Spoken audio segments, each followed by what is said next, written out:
बिस्मिल्लाहिर्रहमानिर्रहीम, अस्सलाम वालेकुम एंड गुड मॉर्निंग। वेलकम करेंगे आपको अपने शो में जिसका नाम है सुबह से आगे। उम्मीद के साथ कि आप बिल्कुल ठीक ठाक हैं, खैरियत से और पूरी तरह से तैयार हैं आज के दिन को मनाने के लिए, क्योंकि आज जुम्मा भी है। तो जुम्मा बहुत बहुत मुबारक। और इसके साथ वीकेंड भी है तो उसकी भी तैयारी, and it is going to be the last weekend before Ramzan, and we are entering into this beautiful month. But starting today's day, I am Muzammil Ali Khan with the one and only Aisha Yusuf, making the days and mornings brighter. आपके लिए भी और मेरे लिए भी same. सबसे पहले आज के दिन की पहली न्यूज़ लेने से पहले मैं एक छोटा सा पैगाम देना चाहूँगा। Be the reason for the smiles that people see and feel. इस मैसेज के साथ आज के दिन का आगाज़ करते हैं। और आज एक बहुत स्पेशल दिन भी है आशा। बहुत स्पेशल दिन भी है। वैसे तो हर दिन ही स्पेशल होता है, मुझे ऐसा लगता है कि आप स्पेशल बनाते हैं, लेकिन कुछ दिन ऐसे होते हैं जिनको डेजिग्नेट कर दिया जाता है कि भाई ये दिन टीवी के लिए है, ये दिन हम वो खुशी के लिए मनाएंगे। और आज का दिन जो है वो है रेडियो के लिए। रेडियो जिसके बारे में हम सब जानते हैं, एक ऐसी मशीन, एक ऐसा आला जो कि आपकी समातों के ज़रिए आपके तख़य्युल की नशोनुमा करता है, आपके तख़य्युल को परवान चढ़ाता है। चाहे वो आपको आगाह रखने का मामला हो, चाहे वो आपको एंटरटेन करने का मामला हो, आपको गाइड करने का मामला हो। और इसके साथ साथ इसके ऊपर आप बग़ैर किसी रंग के, बग़ैर किसी एस्थेटिक सेंस के साथ, विजुअल एस्थेटिक सेंस के साथ आपने अपनी आवाज़ का जादू जगाना है। आपने अपनी आवाज़ के ज़रिए सुनने वाले को ये बताना है कि आप क्या महसूस कर रहे हैं। Exactly. आपके कानों से जो चीज़ आपके सर तक जा रही है और वहाँ से फिर आपके दिल तक जा रही है, इसकी ट्रांसमिशन कब शुरू हुई, किस तरह से शुरू हुई, इन तमाम एस्पेक्ट्स को हम वर्ल्ड रेडियो डे पे सेलिब्रेट करते हैं। Why? Because all throughout human ह्यूमन हिस्ट्री हमारे पास रेडियो की इन्वेंशन तक लॉन्ग डिस्टेंस कम्युनिकेशन का कोई ज़रिया मौजूद नहीं था। आज भी टेक्नोलॉजी इतनी ज़्यादा तरक्की कर चुकी है, लेकिन अगर आप उन एरियाज़ में चले जाएं जहाँ पर इस वक्त वॉर है, वहाँ पर ना टीवी चलेगा, ना इंटरनेट चलेगा, ना मोबाइल सिग्नल्स आएंगे, लेकिन रेडियो फिर भी आपको बताता रहता है कि भाई सिचुएशन इस वक्त क्या है। आपकी वैसे रेडियो के साथ कोई मेमोरी है लाइफ में? कभी ऐसा मौका आया रेडियो बहुत सुना हो? रेडियो बहुत सुना। If all of you would remember, छोटे छोटे फोन्स होते थे और उनके ऊपर हमारे पास रेडियो ही एक शुगल होता था, जो होता था वो जो टूटते नहीं थे, जिनकी टूटते नहीं थे, बैटरी कभी खत्म नहीं होती थी। I remember that. अच्छा, उससे भी पहले एक टाइम होता था जब छोटे छोटे ना वो कैसेट प्लेयर्स होते थे, उसके अंदर रेडियो भी चला करता था। तो वो रेडियो के साथ मेरी थोड़ी सी मेमोरी जो है ना, वो रात को 1-2 बजे तक जागना, और फिर वो लेट नाइट शोज जो होते थे उसके अंदर फिर वो गज़लें लगा करती थी। एंड अब मैं सोचती हूँ कि मैं शायद फिर जब बहुत छोटी थी ना, तभी से मुझे बस स्लो और ना गज़लें वगैरह सुनने का बहुत ज़्यादा शौक था। लेकिन वो मेरी बड़ी विविड मेमोरी है जो आज तक मुझे याद है। अच्छा, रेडियो के बारे में यूनेस्को ने 2011 में इसको प्रोक्लेम किया था, और फिर उसके बाद यूनाइटेड नेशंस जनरल असेंबली ने इस दिन को अपने साथ एस्टैब्लिश्ड चार्टर पे वो लोग लेके आए इसको। और 13 फरवरी 1946 was the date of this happening। तो ये एक छोटा सा historical background world radio day की एस्टैब्लिशमेंट पे। और फिर हमारे पास कुछ बहुत खूबसूरत सी आवाज़ें इस तरह की जो कैप्टिवेट कर लें, मुहर्रम की ट्रांसमिशन से लेके और शायरी तक। आप ये देखें कि जितने भी हमारे लेजेंड्स हैं पाकिस्तान के, जो कि 1947 से अगर हम बात करें या उससे पहले से भी इवन बात करें, जब से रेडियो पाकिस्तान बना है, तो वो तमाम लोग वो थे जिन्होंने अपने करियर का आगाज़ किया था रेडियो पाकिस्तान से। सबसे पहले वहाँ पर जाकर वो कंपेयर बने, ब्रॉडकास्टर्स बने, एडिटर्स बने। उसी तरह की एक शख्सियत के बारे में अगली खबर आपको देते हैं। अजीम कंपेयर रहे, सदाकार रहे, हिदायतकार रहे, अदाकार रहे वहीउद्दीन साहब। आज उनकी बरसी मनाई जा रही है। उन्हें लाजवाल फ़नी खिदमात पर हिलाल इम्तियाज़ और सितारा इम्तियाज़ से भी नवाजा गया। और हिलाल इम्तियाज़ के साथ साथ और भी कई अवार्ड्स ऐसे हैं नेशनल और इंटरनेशनल जो उनके हिस्से में आए। ज़िया मोइनुद्दीन साहब जो है ना, उनके हिस्से में या उनके क्रेडिट में इतना काम है जो उन्होंने उर्दू के लिए किया है। आज भी अगर आप अपनी उर्दू ठीक करना चाहते हैं, उर्दू के अंदर अपना तलफ़्फ़ुज़ ठीक करना चाहते हैं, तो यूट्यूब के ऊपर उनका सारा काम मौजूद है। तो डेफिनेटली आप जाइए, जाकर उनके काम से जो है ना आप फ़ायदा उठा सकते हैं और अपनी ये जो रेख्ता है ना, आपकी जो ये नेशनल लैंग्वेज है, इसके ऊपर काम किया जा सकता है। अच्छा, सबसे खूबसूरत बात जो मुझे ज़िया मोइनुद्दीन साहब की आवाज़ के बारे में लगती है, आप एक दफ़ा सुनना शुरू कर दें उनको, नो ब्रेक्स, आए सुनते हैं। वो कि गालिब कौन है? कोई बतलाओ कि हम बतलाएं क्या? मेरे ख्याल में तो कमारा अहमक होता है, लेकिन मेरा दोस्त कहता है कि कमारा अहमक होता है, मगर उसे अपने अहमक होने का पता तब चलता है जब वो शादी करता है। क्या बात है, ये एक ऐसी आवाज़ है, उन चंद आवाज़ों में से एक आवाज़ है जिनके बारे में हम ये कह सकते हैं कि वो जिस महफिल में मौजूद होते थे और अगर माइक उनके पास है तो फिर एक पिन ड्रॉप साइलेंस जो है ना, अगर एक पिन भी गिर जाएगी ना तो उसकी आवाज़ भी आपको बहुत ज़्यादा लगेगी। इतनी खूबसूरत आवाज़ और आपकी समातों के साथ इस तरह से जुड़ी हुई है कि आज भी अगर आपके सामने तस्वीर नहीं आ रही, वीडियो नहीं आ रही और पीछे ज़िया मोहिउद्दीन साहब की आवाज़ चल रही है ना, तो आप समझ सकते हैं, पहचान सकते हैं, ये उनकी आइडेंटिटी है ज़िया मोहिउद्दीन साहब की। तो हमारी तरफ से उनकी ज़िंदगी को, उनके काम को बहुत ज़्यादा क्रेडिट, वो हमारे हीरोज़ में से एक हैं। एक चीज़ मैं थोड़ा सा ज़रा अनफॉर्चुनेटली इसके बारे में बात करना चाहूँगी कि ज़िया मोहिउद्दीन साहब के बाद कोई इस तरह की शख्सियत सामने नहीं आई जिसने इसका बीड़ा उठाया हो कि नहीं, हम उर्दू के लिए काम करेंगे, हम उर्दू लिटरेचर के लिए काम करेंगे।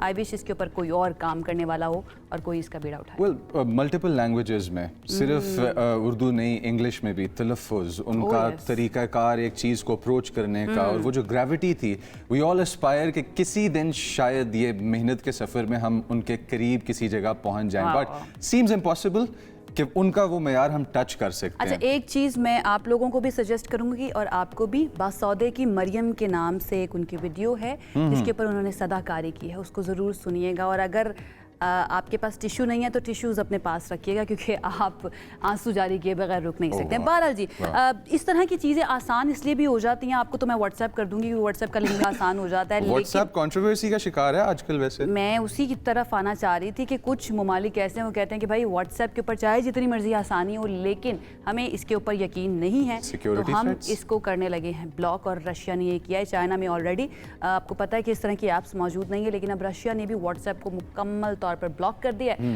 और रशिया ने 2025 में ये इंतबा दबा दिया था कि वो ब्लॉक करने जा रहे हैं और अब मुकम्मल तौर पर बाज़ाब्ता तौर पर मेटा की ये जो ज़ेर मिल्कियत मैसेजिंग ऐप है इसको ब्लॉक कर दिया गया है। और तकरीबन 10 करोड़ से ज़ायद लोग हैं जो इस्तेमाल करते थे रशिया के अंदर। अच्छा, वो सब अब आई डोंट नो किस तरफ शिफ्ट होंगे, वो प्रोटॉन मेल जैसी चीज़ों की तरफ जाएंगे, बिकॉज हम लोग जिस मल्टीपोलर दुनिया में जी रहे हैं यहाँ पे सबसे बड़ा कंसर्न सिक्योरिटी और इंफॉर्मेशन का है। Any war that starts because of an idea and when it is settled, तो एक चीज़, एक फैक्ट क्लियर निकल के सामने आता है कि जो वेल इन्फॉर्म्ड था वही विक्टर था। It's not about numbers any more.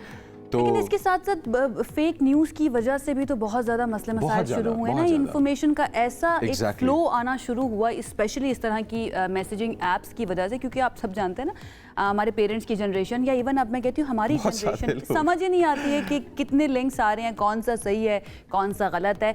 तो हालांकि व्हाट्सएप ये क्लेम करता है कि एंड टू एंड इंक्रिप्शन होती है, लेकिन रशियन गवर्नमेंट जो है ना वो इसको मानने को तैयार नहीं है और वो कहते हैं कि भाई हमें आप पर भरोसा नहीं है, तो उन्होंने कर दिया है ब्लॉक।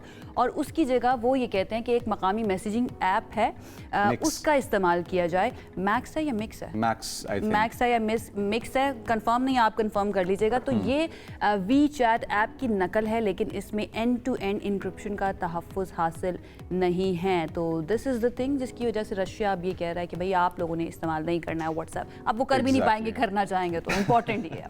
बहरहाल जी, इसी तरह की ऐप्स की वजह से जो बड़े बड़े बिलियनियर्स हैं ना, उन्होंने इतने पैसे कमा लिए हैं, बिलियनियर बंकर्स जैसे जगहों पर जाकर अपने घर खरीदना शुरू हो गए हैं। तो मैं मेटा के बानी की बात कर लेती हूँ। अमेरिकी टेक्नोलॉजी कंपनी मेटा के चीफ एग्जीक्यूटिव है मार्क ज़करबर्ग। क्या किया? अच्छा, Mark Zuckerberg has been in the highlights because वो इस तरह की इंफ्रास्ट्रक्चर में ऑलरेडी इन्वेस्ट कर रहे हैं। इलॉन मस्क ने भी किया है, जेफ बेजोस ने भी किया है। क्या ये अरबपति लोग जानते हैं कुछ ऐसा जो हम नहीं जानते? अब किया किस चीज़ पे इन्होंने खर्चा है? वो खर्चा इन्होंने किया है जी स्पेसिफिक रिहायशी इलाकों के इंफ्रास्ट्रक्चर को डेवलप करने में जो इनके अपने लिए हैं, ठीक है जी। और उनके अंदर ये लोग एक बहुत बड़े आर्मागेडन ऑफ अ वॉर से बचने की कोशिश में हैं। बंकर्स बनाए जा रहे हैं, बंकर्स बनाए जा रहे हैं। मुझे लगता है अंदर की खबर दे रहे हैं आप। मुझे लग रहा था कि ये सिर्फ लग्जरी के लिए वो प्रॉपर्टीज खरीदना है ताकि वहां पर जाकर रह सकें, यू नो, अपनी वाइफ को, अपने बच्चों के लिए अच्छी जिंदगी दे सकें।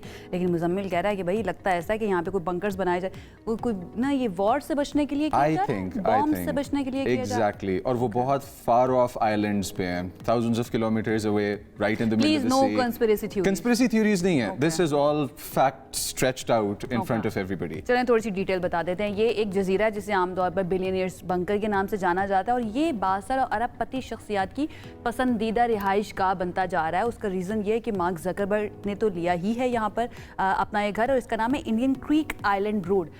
इसके साथ साथ जेफ बेजोस जो हैं उन्होंने भी यहाँ पर एक घर ले लिया है और बहुत ही खूबसूरत नज़ारा भी है इसका, समंदर करीब है, आइलैंड नुमा है ये। और इस प्रॉपर्टी की कीमत 150 से 200 मिलियन डॉलर के दरमियान बताई जा रही है, जबकि जजीरे पर घरों की इब्तदाई कीमत तकरीबन 60 मिलियन डॉलर से शुरू होती है। और आपको पता है कि मैं इसके बारे में पढ़ रही थी कि एक खाली प्लॉट की कीमत जो है ना वो कहाँ तक गई होगी। I have no idea. 100 million dollar तक के खाली प्लॉट जिसके पर कोई कंस्ट्रक्शन नहीं हुई भी, कोई घर नहीं बना हुआ, देयर इज नथिंग, लेकिन वो 100 मिलियन डॉलर तक में फरोख्त हो चुका है। The disparity goes to show कि हम जिस दुनिया में रह रहे हैं वो एक ही प्लेन में दो मुख्तलिफ दुनिया हैं जो चल रही हैं side by side. Capitalism at its best हम ये कह सकते हैं। वैसे आपको पता है 100 मिलियन डॉलर में कितने जीरोस होते हैं? कुछ आइडिया है? जरा गिन के बताएं। आयशा, मुझे सुबह परेशान परेशान मत करें प्लीज, मेरी तबीयत थोड़ी सी ऑफ हो रही है, इतने जीरोस मुझे नहीं समझ आ रहे कि मैंने किस तरह काउंट करना है। मैं जब भी इस तरह की खबर पढ़ती हूँ ना तो वो मुझे पुराने ना इंडियन ड्रामाज हुआ करते थे, उसके अंदर 200 करोड़ 500 करोड़ की बात हुआ करती है कि मेरा 500 करोड़ का नुकसान हो गया। मुझे उस तरह की फीलिंग आती है, लेकिन फिर लगता है कि नहीं भाई ये सब कुछ सच भी है क्योंकि it is happening right now, इसलिए हम आपको खबर भी दे रहे हैं। ऑलराइट जी, मूविंग ऑन, आगे बढ़ते हैं। अर्जेंटीना आपको लेकर चलते हैं जहां पर एक झील है जिसका नाम है मार्चिक्टिका, अगर I hope I am pronouncing it right, चिकीटा, ओके। 1000 से ज़ायद तैराक एक साथ पानी में वहां पर तैरते हुए नजर आए। उन्होंने बगैर किसी सहारे के मुकर्ररा वक्त तक तैर कर गिनेस वर्ल्ड रिकॉर्ड बना लिया है। And just look at that, मुझे ऐसा लग रहा है तिनके पड़े हुए हैं ये पानी के अंदर, एरियल व्यू के अंदर ये लगे रहेंगे इंसान। अच्छा, do you have deep water fair कि अगर आप किसी ऐसे पानी की बॉडी में मुझे शैलो वाटर फेयर भी है, सिर्फ डीप वाटर फेयर नहीं है, मुझे शैलो वाटर फेयर भी है। ओह माय गॉड, ये देखिए, और ये तैर तो नहीं रहे हैं, ऐसा लग रहा है रुके हुए हैं अपनी जगह पे। ये बिल्कुल ना वो क्या कहते हैं, फ्लोट कर रहे हैं। लेकिन ये कि एक वक्त के अंदर ये सब कुछ इन्होंने किया है तो ये बन चुका है एक वर्ल्ड रिकॉर्ड। 1942 अफराद थे जिन्होंने एक ही वक्त में बगैर किसी वक्त के तैरते हुए, फ्लोट करते हुए ये रिकॉर्ड बनाया है। और इस झील में नमकियात ज़्यादा है जिसकी वजह से नए तैराक भी आसानी से पानी पर तैर सकते हैं। अगर आपको स्विमिंग नहीं आती है तो भी आप यहाँ पर जाकर फ्लोट कर सकते हैं, डूबेंगे नहीं आप, कहने का मतलब ये। आप ट्राई करेंगे वैसे, आपको आए ऑफर तो?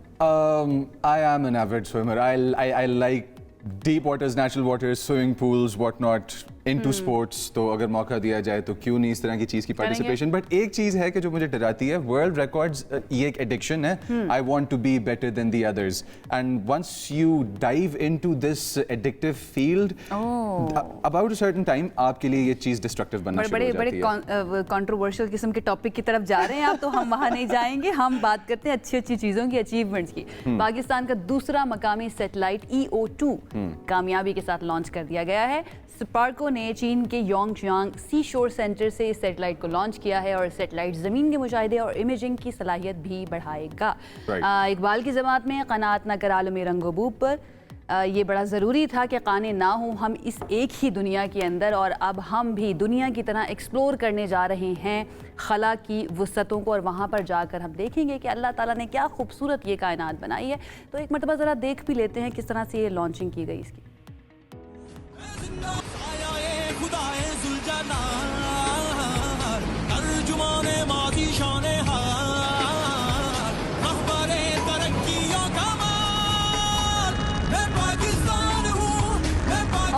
ISPR के मुताबिक कौमी मनसूबाबंदी, नज़्म व नस्क, वसाइल की देखभाल के लिए डेटा दस्तियाब होगा। सदर आसिफ अली ज़रदारी और वज़ीर आज़म शहबाज शरीफ की तरफ से मुबारकबाद भी दी गई है। हमारी तरफ से भी, पूरी कौम की तरफ से भी बहुत बहुत मुबारक। हम भी चाहते हैं कि हमारे भी निशान रहें दुनिया के अंदर, कायनात के अंदर, और हम भी अब किसी से पीछे नहीं हैं। थोड़े से लेट हैं लेकिन कोई मसला नहीं है, देर आए दुरुस्त आए। इट्स वेरी वेरी इंपॉर्टेंट कि दुनिया के साथ कदम से कदम मिलाकर चला जाए, लेकिन अपनी बुनियादों को हमें छोड़ना नहीं है।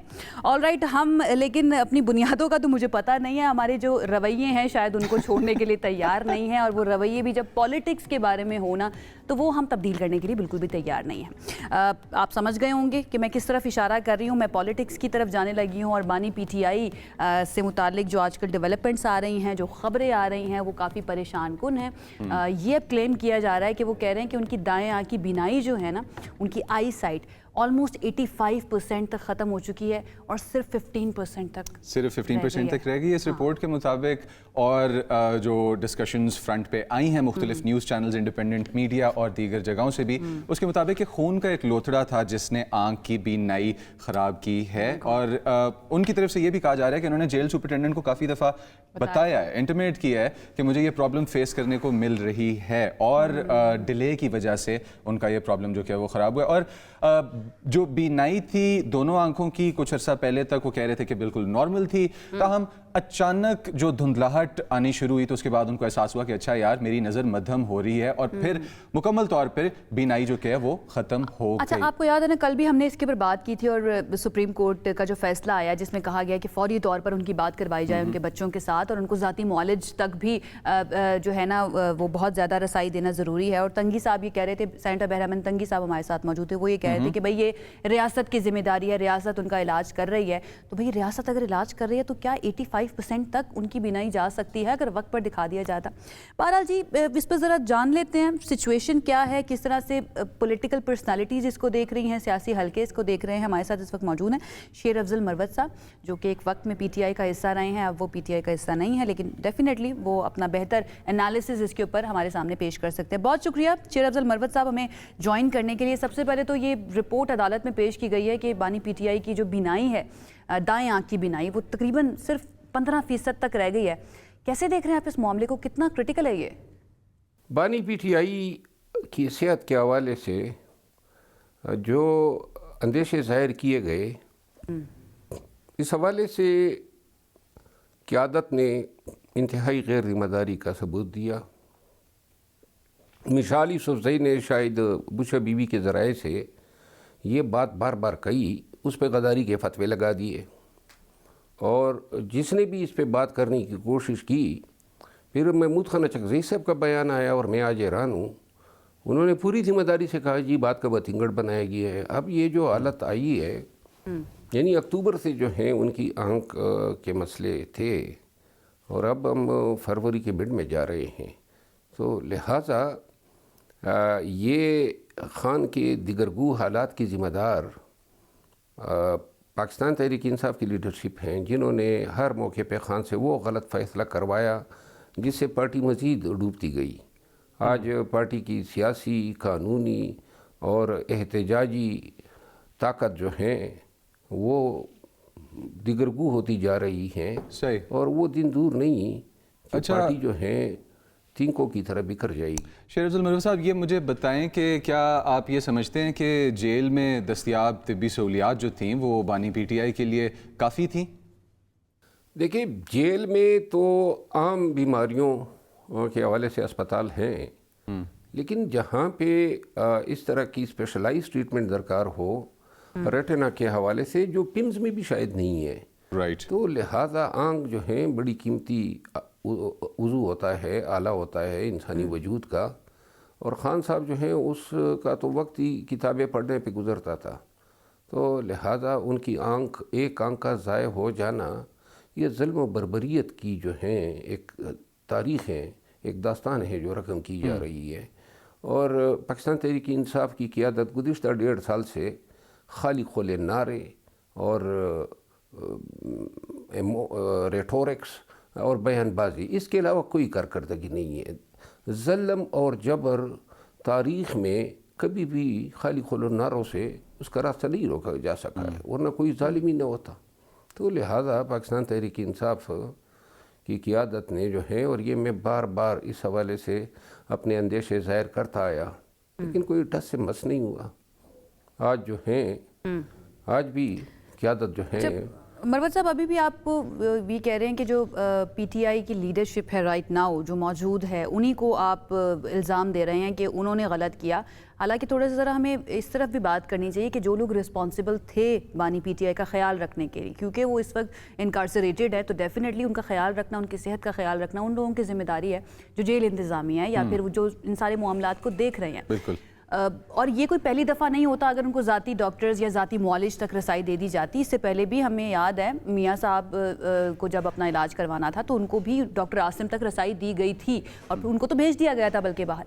तो आपको लगता है कि ये क्या बहुत ही बड़ा या कोई नाजायज़ मुतालबा किया गया है बानी पीटीआई की तरफ से, अगर वो कह रहे हैं कि मुझे रसाई दी जाए मेरे पर्सनल डॉक्टर की तरफ? आपको क्या लगता है इस बारे में? देखिए, जिन हालात में खान साहब नज़रबंद हैं, जो उनके साथ हो रहा है, और 2-2.5 साल हो गए हैं, जिम्मेदारी जो है वो तो रियासत पे हैं। तो लिहाजा अगर आँख की बीनाई इतनी 85% ज़ाई हो गई है तो किसी का क्या जाएगा अगर खान की तसल्ली के लिए उनके अपने डॉक्टर जो हैं उनको देख लें। अगर ये आज भी इस पे सुनवाई और इस पे जो है रिमोर्स नहीं करते हैं और खुदा न खास्ता खान की आंख जो है ज़ाय हो जाती हैं, तो ये एक कल्पेबल डिरेलिक्शन है और ये जुर्म है कानून की नज़रों। मरवा साहब, करेक्टली सो, ये जो बानी पीटीआई ने अपनी आंख के बारे में बताया कि इनकी आंख के अंदर खून का लोथड़ा था, बन गया था, जिसके बाद इनकी बीनाई जो है वो इम्पैक्ट हो गई, इससे मुतासर हुई, आपको क्या लगता है who is responsible? The delay in the system, the delay in addressing his complaint? कौन है कि जो इस चीज़ का जिम्मेदार है? पाकिस्तान प्रिजन रूल और पंजाब प्रिजन रूल के 1978 के तहत सुपरिटेंडेंट जेल की जिम्मेदारी है, वो उनकी कस्टडी, सेफ कस्टडी, उनकी सीयत, उनके तहफ़्फ़ुज़ का ज़िम्मेदार हैं। क्यों कर वो जो है इतनी गफलत कर सकता है कि खान बार बार कहे और बीच वो में जो है फिर मरवत साहब ऐसी भी खबरें आती रही ना कि उनको सॉलिटरी कन्फाइनमेंट में रखा गया, किसी से बात करने की इजाज़त उनको नहीं दी जा रही थी। उनके बच्चों के भी मैंने इंटरव्यूज़ सुने जो उन्होंने इंटरनेशनल मीडिया को दिए कि भाई उनसे बिल्कुल भी बात नहीं करवाई जा रही है। अब अदालत को बीच में आना पड़ा और अदालत ने फिर ये सहूलत दिया कि भाई बात करवाई जाए उनकी, जो उनका बुनियादी हक है। आपको लगता है कि ये काफ़ी है, ये रिलीफ जो दिया गया है बानी पीटीआई को? अब ये कोई ख़ास रिलीफ तो नहीं है।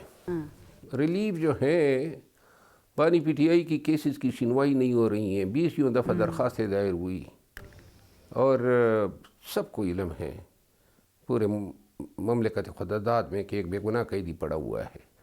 तो लिहाजा हक तो ये बनता है कि उसकी मज़ीद कैदोबंद को ख़त्म किया जाए, उसको बाहर निकाला जाए। ठीक है, बहुत शुक्रिया। शेर अफजल मरवत साहब हमारे साथ मौजूद थे। वो तो ज़िम्मेदार ठहरा रहे हैं जो इस वक्त पीटीआई की लीडरशिप है उसी को, लेकिन बानी पीटीआई इमरान खान साहब के बारे में एक बड़ी तादाद है हमारे लोगों की, हमारी कौम की, जो ये समझती है कि उन्होंने देखना सिखाया है, इनसाइट दी है इश्यूज़ के अंदर। उन्हीं की अगर बीनाई को, उन्हीं की साइड को छीना जाएगा तो डेफिनेटली इसके ऊपर सवाल करना बनता ही है। बहुत ही अनफॉर्चुनेट है, लेकिन आई होप अल्लाह ताला उनको सेहत दे और जल्द अज जल्द उनकी बीनाई जो है ना उसके लिए भी कुछ ना कुछ किया जाए और फिर वो वापस भी आ जाए। आगे बढ़ जाते हैं। आगे बढ़ते रहना बड़ा ज़रूरी है और आपको अपडेट करना बड़ा ज़रूरी है ताकि आपको पता चलता रहे कि पूरे मुल्क के अंदर क्या हो रहा है, इंटरनेशनली और ग्लोबली क्या हो रहा है। लेकिन इससे पहले कि हम कराची की तरफ जाएँ और वहाँ की सिचुएशन के बारे में आपको बताएं, एक ब्रेक की तरफ जाते हैं। वापस आएंगे तो बात करेंगे मज़ीद, हमारे साथ रहिए। ब्रेक के बाद आपको कहेंगे खुश आमदीद। हमने बात करनी है शहर कायद की। जैसे ब्रेक से पहले मैंने आपको बताया था, वहाँ की सिचुएशन आपको बताते हैं कि सिंध भर में फायर सेफ्टी कवानीन की खिलाफ वर्जी तकरीबन अब सामने आ चुकी है कि कितनी इमारतें कर रही हैं, जिनमें से 900 से ज़ायद इमारतों को हाई रिस्क करार दे दिया गया है और सील भी किया गया। और ये फैसला 3660 इमारतों का मुआयना करने के बाद किया गया है। अब क्या सिर्फ सील किया जाएगा या फिर जो भी रिस्पॉन्सिबल हैं उन बिल्डिंग्स की मैनेजमेंट के, उनको भी सामने लाया जाएगा और उनसे भी सवाल किया जाएगा? ये सब जान लेते हैं। हमारे साथ नुमाइंदा हमारे न्यूज़ के मौजूद हैं, गयासुद्दीन कराची में हैं और उनके पास चलते हैं और जाके जानते हैं। गयास, सीरियस इशू है, बहुत बुरी सिचुएशन सामने देखने को आई जो सानहा पिछला गुजरा है और फिर उसके बाद पिछले जो साल गुजरे हैं उनमें कई मरतबा इस तरह के इश्यूज़ देखने के सामने आए। तो अभी फ़िलहाल ये जो डिसीजन लिया गया और ये इमारतों को जो पॉइंट आउट किया गया, इनसे रिलेटेड नई इन्फॉर्मेशन आपके पास ऑन ग्राउंड क्या है इस वक्त? बहुत शुक्रिया। कराची में जिस तरह हमने देखा कि बैक टू बैक इंसिडेंट्स हुए हैं, तिजारती मराकज़ के अंदर आग लगने के बड़े वाक़यात रुनुमा हुए हैं, जिसमें गुल प्लाजा का सानिया भी रिसेंटली है। इससे पहले हमने देखा था कि आरजे मॉल और अर्शी मॉल, उसके अलावा चेज़अप के अंदर जो आग लगने के वाक़यात होते हैं। उसके बाद फायर सेफ्टी कवानीन पर अमल दरामद की बात की गई थी। चीफ सेक्रेटरी की सरबराही में इजलास हुआ है और पूरे सूबे भर में तकरीबन 3633 इमारतों का सर्वे किया गया और हैरत अंगेज़ बात जो नंबर सामने आ रहे हैं उसमें 3000 319 इमारतें हैं जिन्हें हाई रिस्क करार दिया गया है और इनको नोटिस जारी करते हुए फायर सेफ्टी के उस पर जो है कवानीन पर अमल दरामद नहीं हो रहा, उस पर उनको नोटिस जारी किया गया, उनको पाबंद किया गया है। कुछ इमारतों को सील भी किया गया है।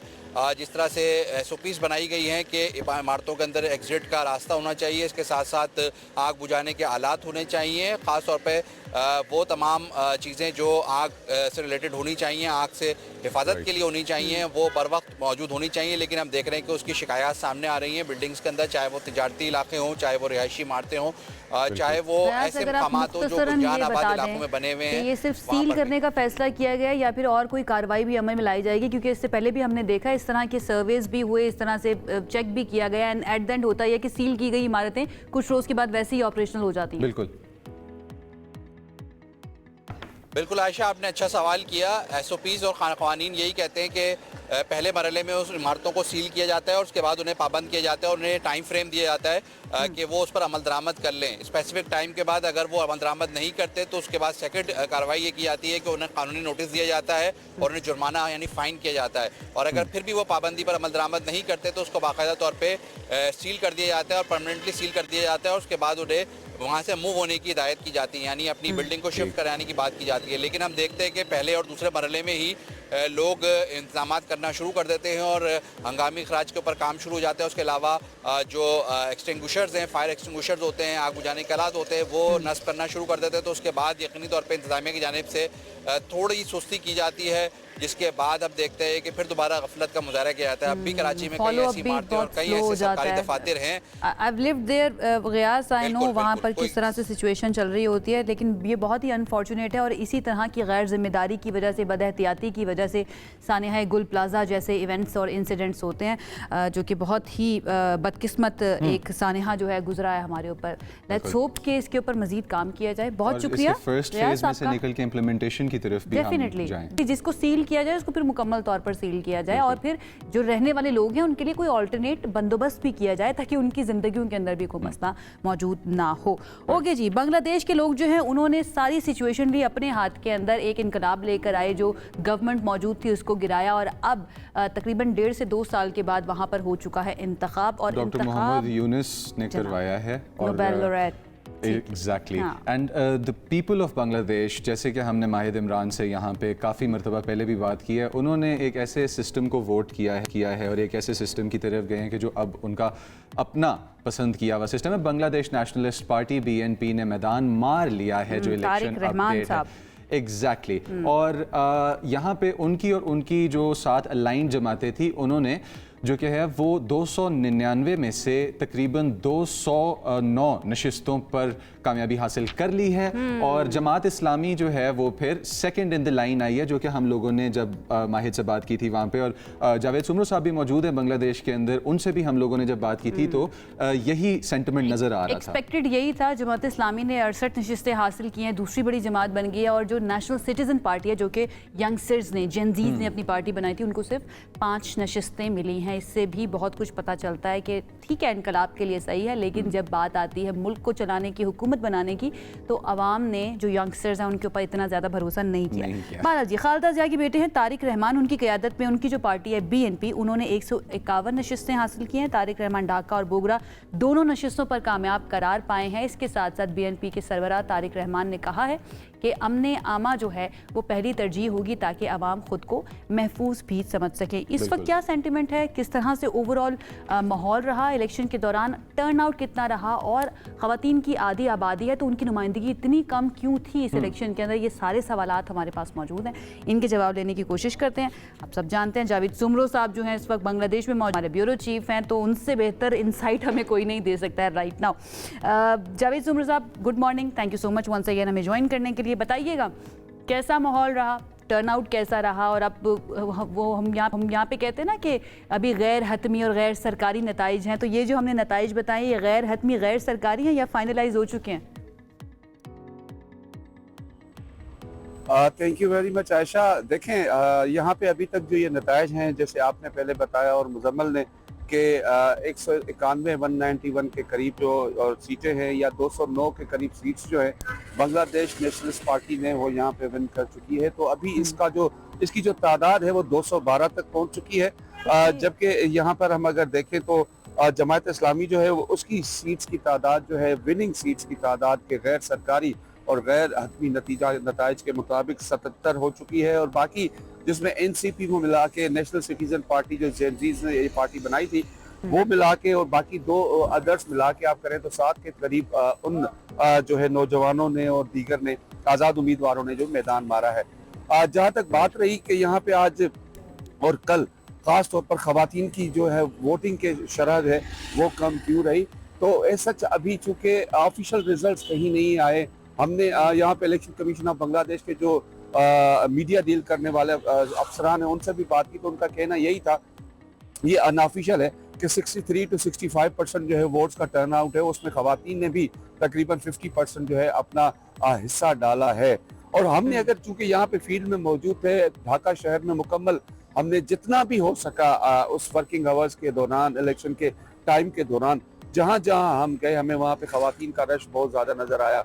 इसी तरह मर्द हजरात का बहुत ज्यादा ये जानना चाह रही हूँ नुमाइंदगी के लिहाज से, वोटिंग के लिए खवातीन का टर्नआउट तो अच्छा रहा जैसा आप बता रहे हैं, लेकिन खवातीन क्या वहाँ पर कैंडिडेट्स भी थी जो इस इलेक्शन के अंदर रिप्रेजेंट किया, जिन्होंने अपनी अपनी कॉन्स्टिट्यूएंसीज को? जी बिल्कुल, यहाँ पे कुछ ऐसी सियासी जमातें जैसे बीएनपी है, जमात इस्लामी की तो कोई ऐसी खातून कैंडिडेट हमें नजर नहीं आई, लेकिन बीएनपी की खातून खवातीन कैंडिडेट्स मौजूद हैं, एनसीपी की खवातीन कैंडिडेट्स यहाँ जो हार चुकी हैं वो यहाँ पे थी। उसके अलावा आज़ाद सतह पर इंडिपेंडेंट के तौर पे भी कुछ खवातीन के नाम जो अनाउंस किए गए थे गुज़िश्ता रोज इलेक्शन कमीशन ऑफ बांग्लादेश के अंदर, वहाँ पे हमें उनके नाम सुनाई दिए, लेकिन जाहिर है वोट्स कम लिए हैं। और ये एक जो बड़ी बात है, जो तब्दीली गुज़िश्ता साल आई थी उसमें कम अज़ कम ये है कि एनसीपी के जो सरबराह है नाहिदुल इस्लाम, उसके बारे में हमें मालूमात हासिल हुई है कि वो अपनी सीट जो है जीत चुके हैं, जबकि उनके सामने जो उनके अपोनेंट थे, उम्मीदवार थे, वो बांग्लादेश नेशनलिस्ट पार्टी के हैवी वेट कैंडिडेट थे जिनको उन्होंने हराया है। लेकिन इसके बारे में भी हम रात देर तक इलेक्शन कमीशन में मौजूद रहे, तो वहाँ पे यही बातें की जा रही थी। जो मुकामी हमारे जावेद साहब, जर्नलिस्ट हैं, जावेद साहब, ये यहाँ मैं आपको थोड़ा सा इंटरप्ट करूँगा, एंड दैट इज़ कि हमें यहाँ पे अब बीएनपी ने आके कहा है कि वो कुछ चेंजेस लेके आएंगे, तो पब्लिक सेंटिमेंट ऑन ग्राउंड वहाँ पे इस वक्त बांग्लादेश के अंदर बीएनपी के आने वाले चेंजेस, इनके थ्रू आने वाले चेंजेस को लेके पब्लिक सेंटिमेंट ओवरऑल क्या है? जी देखिए, पब्लिक सेंटीमेंट की बात की जाए तो इसमें नो डाउट लोग यहाँ पे बेगम खालिदा जिया की पार्टी बांग्लादेश नेशनलिस्ट पार्टी को बहुत ज्यादा लाइक कर रही है। उसका सबूत हमें कल 12 फरवरी को जो होने वाला इंतखाबात हुए हैं उसमें हमें नजर आ गया कि उनके कैंडिडेट्स हैं। अगर हम बात की जाए 298 सीटों में से अगर 200 इस वक्त 12 सीट्स अगर बीएनपी जीत चुकी, तो इसका मतलब है कि वो गवर्नमेंट फॉर्म कर सकते हैं according to the constitution of Bangladesh. तो उन्होंने अब हुकूमत फॉर्म करनी है, और उनके जो मंशूर है, उनका जो इंतखाबी मंशूर है उसके मुताबिक उन्होंने सबसे पहले जो है अमन व अमान की सूरत हाल बेहतर करनी है। उसके बाद जो हर मुल्क की बहुत बड़ी ज़रूरत होती है वो है इकनॉमी ऑफ द बांग्लादेश के लिए उन्होंने अपना एक पूरा पैकेज दिया हुआ है अपने मंशूर के अंदर, कि वो चाहते हैं कि जो बांग्लादेश की इकनॉमी है वो हर सूरत में मजीद अपलिफ्ट करे, और लोगों का जो रहन सहन है, लोगों को जो इकनॉमी और मईशत के फ़वायद हैं वो हासिल हो चुके हैं। इसके अलावा उनका ये भी जो सोशल सेक्टर है उसमें भी बेहतरी लाने के लिए उन्होंने अपने मंशूर की बात की। अब देखना यह है कि अगर उनकी अनाउंसमेंट हुकूमत बनाने की हो जाती है तो उसके बाद क्या वो इस अपने मंशूर पर अमल करेंगे। लेकिन एक चीज़ ज़रूर है कि बांग्लादेश का अवाम अपनी इस चीज़ को ज़रूर देखता है कि कौन सी सियासी जमात अगर उसने अपने मंशूर के मुताबिक अगर काम किया है तो वो उसको नेक्स्ट इलेक्शन के अंदर उसको बांग्लादेश की अवाम ने शेख हसीना वाजिद जैसी हुक्मरान भी देखी है जो कि एक तरह से गासिब होकर बैठ चुकी थी, और फिर वो जो भी करती थी कोई भी कुछ कर नहीं पाता था उनके अगेंस्ट जाके। एट द एंड इतना ज़्यादा ऑप्रेस किया गया कि अवाम को घरों से बाहर निकलना पड़ा, हैंस दिस रेवोल्यूशन। हम ये जानते हैं जावेद सुमरो साहब के खालिदा जिया जब भी वज़ीर आज़म रही, 2 उनके दौर गुजर चुके हैं, जितना मैंने पढ़ा है कि पाकिस्तान के साथ ताल्लुकात जो थे बांग्लादेश के वो बहुत प्रैग्मेटिक रहे, बहुत ज़्यादा 1971 के बाद गर्मजोशी तो नहीं थी लेकिन फिर भी बेहतर थे बनिस्बत इसके जो शेख हसीना वाजिद साहिबा के दौर के दौरान थे। अब फिर हम क्या एक्सपेक्ट करें? आपका तज्जिया जो है जावेद साहब क्या कहता है कि अच्छे होंगे ताल्लुकात, प्रैग्मेटिक ही रहेंगे, या फिर गर्मजोशी थोड़ी सी बढ़ सकती है? अवामी लीग की तरह तो नहीं हो जाएगी सिचुएशन दोबारा से? आयशा, आपने बहुत अच्छा सवाल किया है। ये यहाँ पर अगर हम देखें पीपल टू पीपल कांटेक्ट, जैसे मेरा ताल्लुक पाकिस्तान से है, यहाँ के अगर कोई बांग्लादेश का कोई शहरी मुझे आम रास्ते पे जाते हुए मिलता है तो मुझे देख के वो पहचान जाता है कि ये बांग्लादेश का नहीं है। सलाम करते हैं, मिलते हैं, प्यार देते हैं, मोहब्बत देते हैं। लेकिन ये चीज पीपल टू पीपल है। लेकिन जो गवर्नमेंट की सतह पे लास्ट रजीम थी, शेख हसीना वाजिद थी, वो तो टोटली रिजिड थी। उसने कभी भी पाकिस्तान की तरफ उस तरह से डिप्लोमेटिकली रिलेशंस बनाने की कोशिश नहीं की, क्योंकि वो हमेशा से जाके इंडियन जो है गवर्नमेंट की सपोर्ट के साथ उसने यहाँ पे रही। उसने जितना गासिबाना और रवैया इख्तियार किया था, वहाँ यहाँ पे अगर लोगों के किस्से सुने तो आप हैरान हो जाएंगी कि लोग अब वो दिन याद करके ऐसे समझ में कहूंगा कि लोग रोते हैं, परेशान होते हैं कि किस तरह से उसने ये अपनी यहाँ 2 इलेक्शंस करा के अपने मर्जी के नताज दी और हुकूमत बना ली थी। और उस हुकूमत के दौरान यहाँ तक जो हमें कुछ दोस्त हैं यहाँ पे, उन्होंने हमें बताया कि वोट भी वो खुद पोल करवा देते थी अवामी लीग और अपनी मर्जी से अपने कैंडिडेट्स को जितवा देते थे। तो सूरत हाल इतनी खराब थी उस वक्त। मतलब हम ये कह सकते हैं कि वो शेख हसीना वाजिद साहिबा की डेमोक्रेसी भी उनकी पसंद की डेमोक्रेसी थी, उनके मुताबिक थी। उन्होंने कस्टमाइज की हुई थी डेमोक्रेसी बांग्लादेश के अंदर जितना टाइम वो रही हैं। ठीक है, आप साथ ही रहिएगा। जावेद, हमें माहिद इमरान ने भी ज्वाइन, जब से बांग्लादेश की ये सिचुएशन है और बांग्लादेश के इलेक्शन हो रहे हैं, वो हमारे साथ हर शो में तकरीबन मौजूद होते हैं। आज भी उन्होंने हमें ज्वाइन किया, उनको वंस अगेन वेलकम करते हैं। अस्सलाम वालेकुम माहिद, कैसे हैं आप? अस्सलाम वालेकुम माहिद, कैसे हैं आप? ठीक ठाक हैं? आपको आवाज़ आ रही है मेरी? Yes, I can hear you. All right. अभी देखिए कुछ अनऑफिशियल तो सामने आना शुरू हो चुके हैं, जो भी रिजल्ट्स आ रहे हैं। अभी हमारे ब्यूरो चीफ ने हमें बताया कि जो बीएनपी और उनकी इत्तेहादी जमातें 212 के करीब अनऑफिशियल सीट्स वो जीत चुकी हैं। Jamaat Islami 77, national citizen party 7 जीत चुकी है।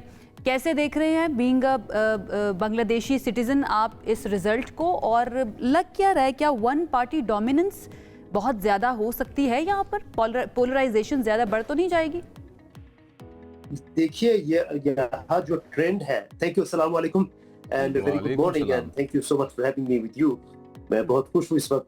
और एक चीज कहूंगा कि हमारा यहाँ जो होता है, जो जब किसी पार्टी पावर में जाता है, मैं बांग्लादेश के पर्सपेक्टिव कह रहा हूँ, तो वो क्या कर सकते हैं कि हम तो बाजी मार दी, सो हमें जो मर्जी है वही करूंगा। ऑपोजिशन जो है वो उसे वहां रहने दीजिए, हमारा जो खिलाफ जाएगा तो हम उसे पूछे तक नहीं, हमारा मर्जी के बगैर कुछ नहीं हो सकते।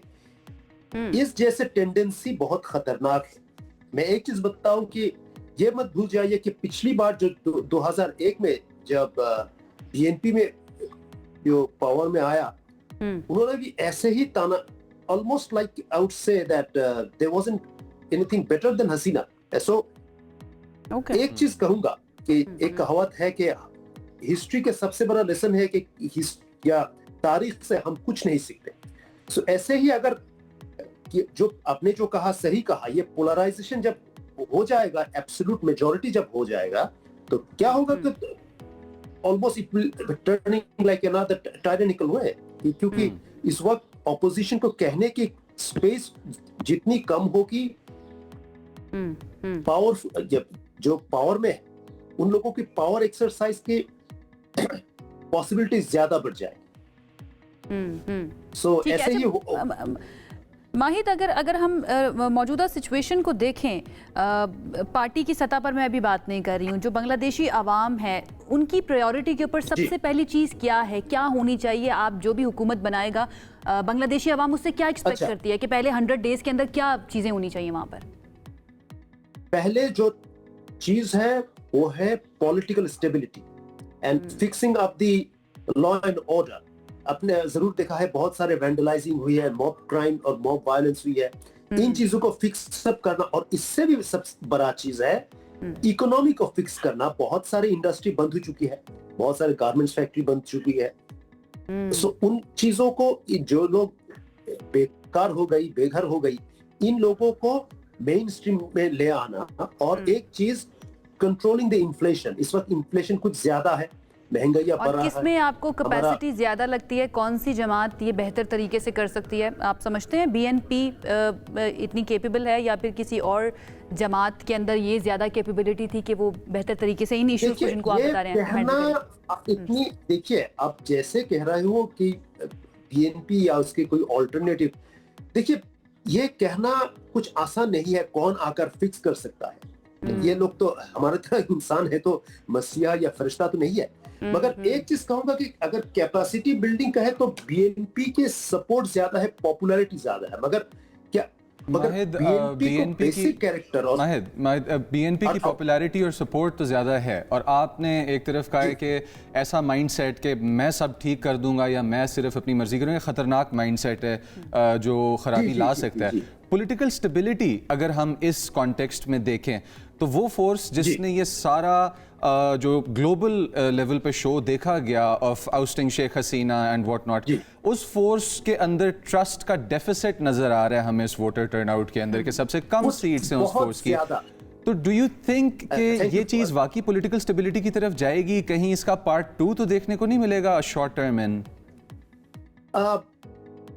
देख, हो सकता है, नथिंग इज इम्पॉसिबल। देखिए, एक चीज कहूंगा कि हमारा बेसिक जो है, हम तो बंगाली है, हमारा कुछ बेसिक ट्रेंड्स है कि हम लोग झगड़ते हैं और इसके बाद मिल जाते हैं। ये हमारा एक बेसिक ट्रेंड्स है। हम लोग तो पठान नहीं है कि खून के बदले में खून लूंगा और जनरेशन आफ्टर जनरेशन हम लड़ाई करते रहेंगे, वैसा नहीं। एक चीज कहूंगा कि जो नौजवानों हसीना वाजिद को आउस्ट की, इन लोगों के साथ बहुत बहुत बहुत बड़ा धोखा हुआ है। ये आप भूल नहीं सकती, क्योंकि ये धोखा कौन किया?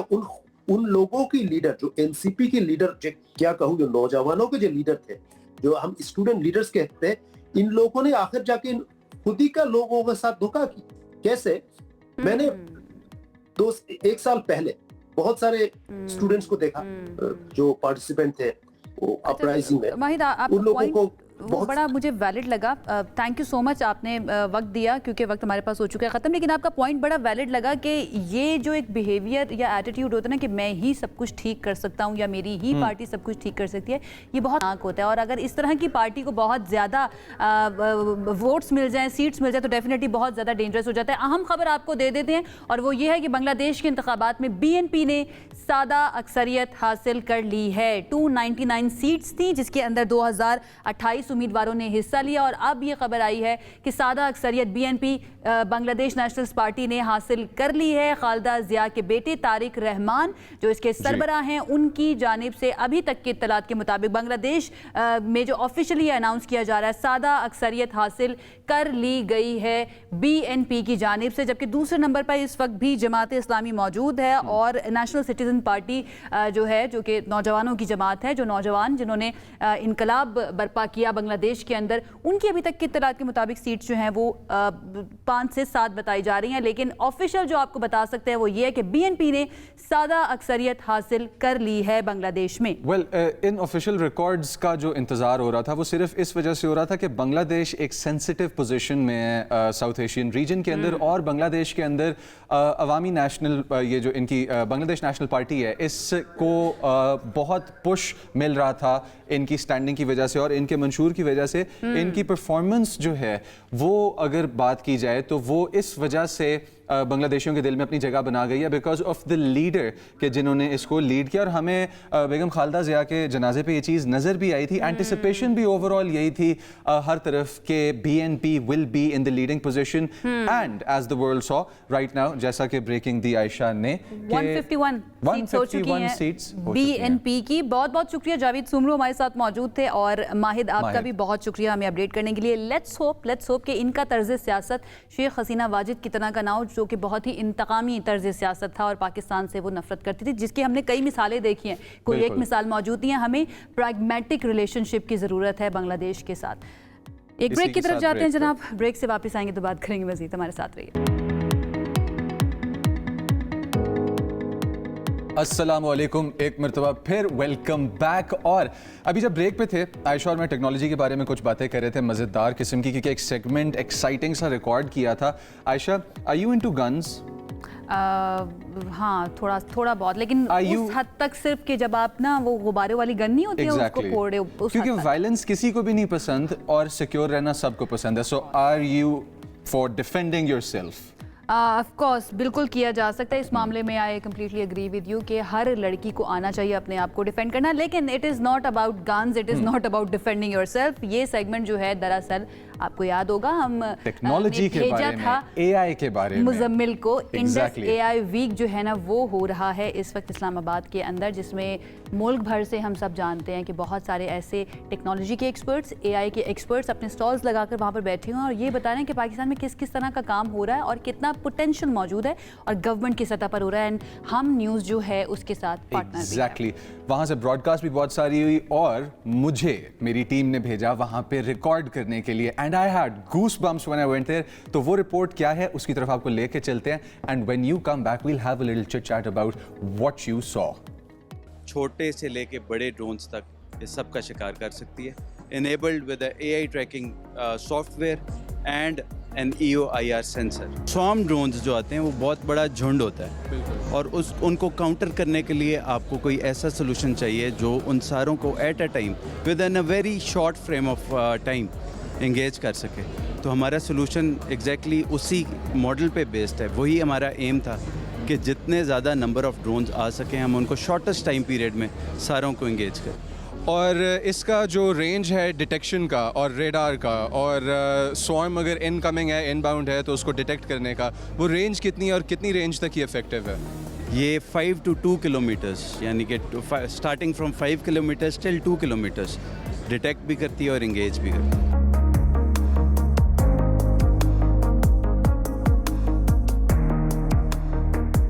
पहले तो आप मुझे ये बताएं कि हमें जो यहाँ पे नीचे ये टेक देखने को मिल रही है, इस छोटे रोबोट का बायोनिक आर्म जिसके ऊपर लगा हुआ है, क्या नाम है, क्या मॉडल है, क्या करता है?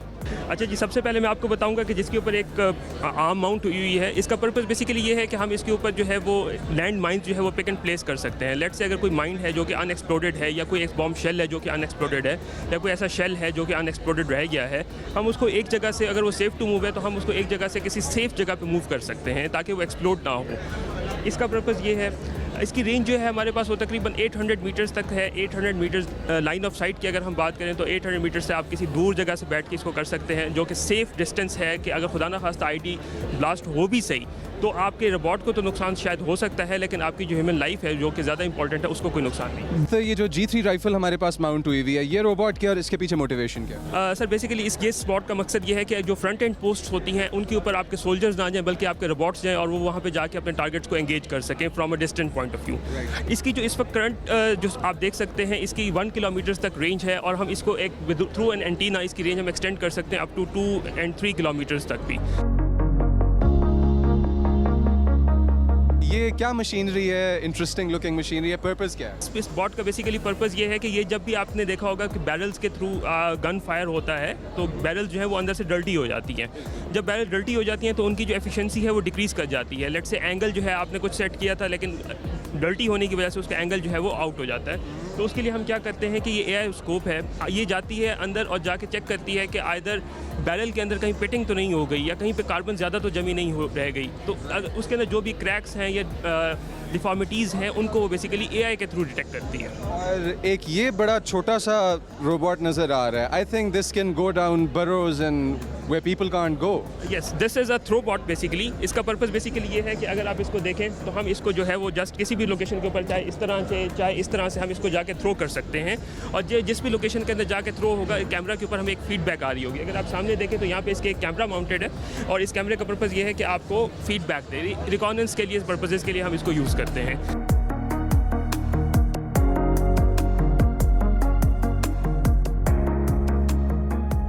आप देख सकते हैं किस तरह से पाकिस्तान के अंदर होम ग्रोन इनोवेशन हमारे पास इस वक्त वो चीज़ें लेके आ रही है कि जिनके और बेहतर और रिफाइंड वर्जन्स हमें डिफेंस इंडस्ट्री के फ्रंट पे ला के रख सकते हैं। ऑल्दो G3 वो राइफ़ल है जो इसके ऊपर माउंट की हुई है जो पाकिस्तान के अंदर यूज़ होती आ रही है। इस राइफ़ल की इनोवेशन नहीं है, इनोवेशन इस रोबोट की है जो इसके नीचे लगाया जा रहा है और उस सॉफ्टवेयर की है जो इसके बैकग्राउंड पे डेवलप करके डिप्लॉय किया गया है। आपने मुझे क्विक ओवरव्यू देना है कि मुझे यहाँ पे नज़र आ रहा है इस वक्त ये हिसार मार्क 2, ये क्या है और अगर ये डिफेंस टेक है तो क्या हम इसको ऑफेंस पे डिप्लॉय कर सकते हैं? रिसेंटली यू हैव विटनेस के ऑपरेशन बुनियाद मरसूस में रावलपिंडी में स्वैम्स ऑफ ड्रोन्स आए। There was not a single civil population जो कि अपने आप को एक डेंजर में फील कर रही थी। तो there was a need to be felt कि अब जो वॉर है that has been spread from conventional front to RF front. तो जो आरएफ की डोमेन है उसमें हमने जो कमर्शियल यूएवीज़ हैं उसकी एक प्रोडक्ट बनाई है that is anti drone system.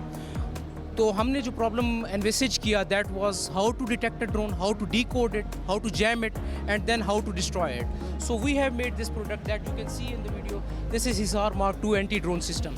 So what it can do is it can track the drone from a 3 to 5 kilometer of range, and then after detection it can decode it, it can analyze it, that what kind of drone it is. It gives us all the GPS and coordinates, and this is the single graphical user interface.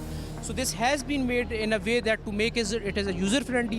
So what you see is that you have identified a drone in your sphere of influence. What you will do is that you will track it and you will turn on your jammer and you will spoof it. So in this way it can neutralize a drone completely. यहाँ पे मुझे स्पूफर, jammer, locator और DF, मुझे ये 4 चीज़ें नज़र आ रही हैं। क्या ये एक डिवाइस हिसार मार्क II? ये कम्प्लीटली इसको मीट करती है। इन सारी 4 डिवाइसेस इंटीग्रेटेड हैं इनटू वन सिस्टम। और ये नीचे जो सिस्टम नज़र आ रहा है मुझे, ये हिसार का ऑपरेशन है। ये हिसार का complete command and control station है। जहाँ पे ये हिसार सिस्टम जाएगा वहाँ पे ये स्टेशन डिप्लॉय होगा, and from that point onwards we can completely restrict the air space to UAV drones that has been. और ये कितनी रेंज का सर्कल है, ये डायमीटर कितना है? It extends from 3 to 5 kilometers. So minimum range is 3 kilometers and the maximum range that we are covering is 5. Beyond line of sight? Yes, beyond line of sight.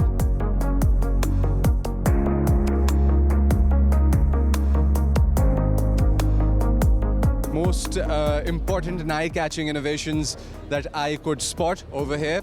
और ये चीज़ें आप तक लेके आने में जितनी मुझे एक्साइटमेंट महसूस हुई थी, आई होप आपको देखने में भी उतनी एक्साइटमेंट महसूस हुई हो। This is a wrap-up for right now and we'll catch you later. Oh wow, interesting किस तरह से इंटीग्रेशन की गई है technology and our defence equipment की, और मुझे नज़र आ रहा था आपने बहुत ज़्यादा वहाँ पर एंजॉय किया है। सबसे ज़्यादा वैसे आपको टेक्नोलॉजी ने कौन सी थी जिसने बहुत मेस्मराइज किया या सरप्राइज किया कि ओके ये पाकिस्तान में भी है?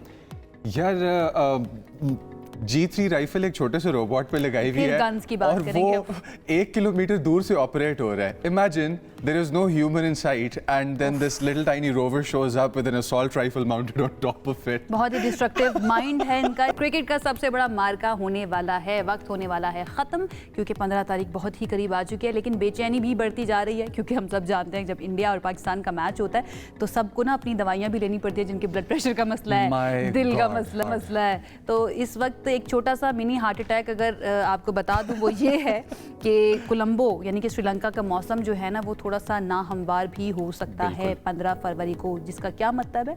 इसका मतलब ये है कि ये भी पॉसिबिलिटी है कि ये मैच कैंसिल हो जाए और एक पॉइंट इंडिया पाकिस्तान को मिल जाए। इंडिया पाकिस्तान को मिल जाए। अगर आप इसको थोड़ा सा फनी तरीके से परसीव करना चाहते हैं तो इस थंडरस मैच के दौरान अगर थंडर वाकई में आ गया ना तो ये थंडरस मैच कैंसिल हो जाएगा। वो ये वाला थंडर उस थंडर को कैंसिल भी कर सकता है। ये महकमा मौसमियात रिपोर्ट दे रहा है और मैच के रोज़ अब जो इत्तलात है कि बारिश और गरज चमक के साथ तूफान का तकरीबन 50% तक इम्कान जाहिर किया जा रहा है, जबकि शाम के वक्त हल्की बारिश की पेशगोई भी की गई है। और अगर बारिश ने मैच को मुतासर किया तो दोनों टीमों को 1-1 पॉइंट मिल जाएगा। दोनों अगर हम पॉइंट्स टेबल देखें तो दोनों ने अपने पहले 2-2 मैचेस जीत लिए हैं, इंडिया पाकिस्तान दोनों ने। और अगर ये वाला मैच नहीं होता है तो दोनों को 1-1 पॉइंट मिल जाएगा, जिसके मुताबिक इनके पॉइंट्स भी हो जाएंगे बराबर। लेकिन हमारी ख्वाहिश है, शायकीन की ख्वाहिश है, पूरे पाकिस्तान की, भारत की, बांग्लादेश की या फिर दुनिया भर में जितने भी क्रिकेट लवर्स हैं वो सब ये चाहते हैं कि ये मैच लाजमी होना चाहिए। और इससे पहले जो पूरा फियास्को हुआ है वो भी हमने देखा है कि वो इसीलिए था कि ये मैच लाजमी होना चाहिए। और राइट जी, इस वक्त हमारे साथ 2 मेहमान मौजूद हैं। सबसे पहले तो उस्मान खान जो इस वक्त श्रीलंका कोलंबो में मौजूद है, उनसे हम जानेंगे कि वो क्या देख रहे हैं। अभी तो वैसे मुझे उनके पीछे धूप नज़र आ रही है, लेकिन आने वाले दिनों में बरकरार रहेगी या नहीं, उनसे हम जानेंगे। और इसके साथ साथ फॉर्मर क्रिकेटर हैं अब्दुल रऊफ साहब, उन्होंने भी हमें ज्वाइन किया, उनकी तरफ भी जाएंगे और उनसे उनका एनालिसिस लेंगे। उस्मान की तरफ चलते हैं पहले। अच्छा, before I start with my question towards Usman, हमारे पास अगर बारिश हो जाती है और मैच कैंसिल हो जाता है तो क्या वो थोड़ा सा हमें रिलैक्सेशन का वो मिलेगा या डिसअपॉइंटमेंट का मिलेगा? मैं पहले उस्मान की तरफ जाऊंगा और फिर उसके बाद हम बारिश वाला सिचुएशन वहाँ का डिस्कस करेंगे। तो अस्सलाम वालेकुम उस्मान, और जो सेंटिमेंट है इस टाइम पे पाकिस्तानियों का, क्योंकि of course Pakistani experts are living all around the world, तो वहाँ पे सेंटिमेंट क्या है और ये जो बारिश है ये कहीं एंटी क्लाइमैक्स ना कर दे, इसको लेके सोच क्या है? देखें, पाकिस्तान भारत का मैच हमेशा क्लाइमेक्स से भरपूर होता है और इस मैच के लिए धड़कनें तेज हो जाती हैं और लोग बड़ी बड़ी दूर से मैच देखने के लिए आते हैं। इस वक्त भी हम कोलंबो में देख रहे हैं कि फॉरेनर्स बड़ी तादाद में यहाँ कोलंबो का रुख कर रहे हैं। कुछ बरतानिया से आए हैं, कुछ ऑस्ट्रेलिया से आए हैं, कुछ मेरी फ्लाइट में जब मैं कल रवाना हो रहा था इधर कोलंबो के लिए तो उसके अंदर लाहौर से काफी ज्यादा शायकीन क्रिकेट यहाँ मैच देखने के लिए पहुंचे हैं। अगर बारिश हो जाती है, क्योंकि कुदरत का खेल है, तो फैंस को काफी ज्यादा मायूसी होगी, क्योंकि बहुत महंगे महंगे टिकट खरीदे हैं और अभी तक एक अंदाजे के मुताबिक आईसीसी पोर्टल के ऊपर 1,20,000 से ज्यादा दरख्वास्तें मौसूल हो चुकी हैं और ऑनलाइन तकरीबन 80,000 से ज्यादा लोग जो हैं वो पोर्टल पर मौजूद हैं। लेकिन सूरत हाल ये है कि तमाम जो स्टेडियम है वो सोल्ड आउट है। 35,000 की यहाँ पे कैपेसिटी है, लेकिन शायकीन का जो जोशो खरोश है वो बढ़ता जा रहा है और वो ये सोच रहे हैं किसी की टिकट कैंसिल हो तो हमें मिल जाए, लेकिन कैंसिल होने वाली टिकट अभी फिलहाल तो नहीं मिल रही, क्योंकि जिन्होंने पैसे से टिकट खरीद ली है फौरन से ये बात आई है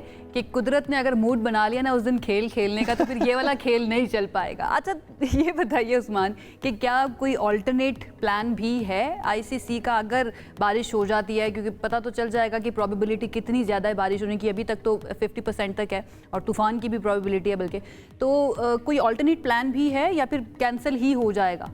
there is no plan B. देखिए, there is no plan B, क्योंकि जो बड़े मैच होते हैं यानी सेमीफाइनल और फाइनल उसके लिए रिजर्व डे रखा जाता है, लेकिन इस तरह के जो मैचेस होते हैं उसके लिए रिजर्व डे नहीं होता। तो अगर बारिश हो जाती है तो फिर एक एक पॉइंट दोनों टीमों को मिल जाएगा। लेकिन अच्छी चीज ये है कि शाम के वक्त में जो बारिश है उसकी जो आप कह लें कि जो वॉल्यूम है वो काफी हद तक कम है। दोपहर के वक्त और सुबह के वक्त बिजली जो है थंडरस्टॉर्म के साथ बारिश है, लेकिन यहाँ पर सिस्टम ऐसा है प्रेमादासा क्रिकेट स्टेडियम के अंदर के पूरी ग्राउंड को ग्राउंडमैन कवर कर लेते हैं। बड़े बड़े कवर्स हैं इनके पास, सुपर सॉपर भी है जिससे ग्राउंड को खुश कर लिया जाता है। तो फैसिलिटीज यहाँ पर मौजूद है। अगर दोपहर में बारिश हो भी जाती है अच्छी खासी तो उसको कवर अप किया जा सकता है, लेकिन अगर रात में भी हो जाती है तो फिर तो मुश्किल हो जाएगा मैच को बचाना और फिर एक एक पॉइंट ही देना पड़ेगा।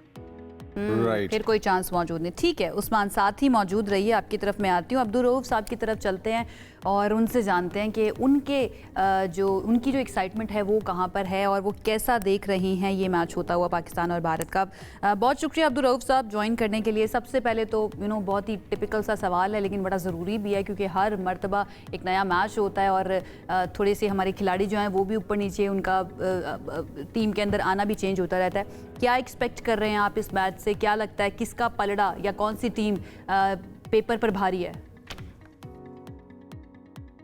देखिए, क्योंकि जैसे आपने सुना है, क्योंकि पाकिस्तान और जो इंडिया का मैच होता है हमेशा एक हाई वोल्टेज मैच होता है और इसमें जो फीफा वर्ल्ड कप है उसके बाद उस वर्ल्ड कप का फाइनल होता है, उसके बाद सबसे बड़ा इंटेंसिटी वाला मैच ही पाकिस्तान और इंडिया का होता है। तो इसी वजह से न सिर्फ अवाम पे प्रेशर होता है बल्कि प्लेयर्स के ऊपर भी बहुत ज्यादा एक्स्ट्रा प्रेशर इस पे पुट हो जाता है।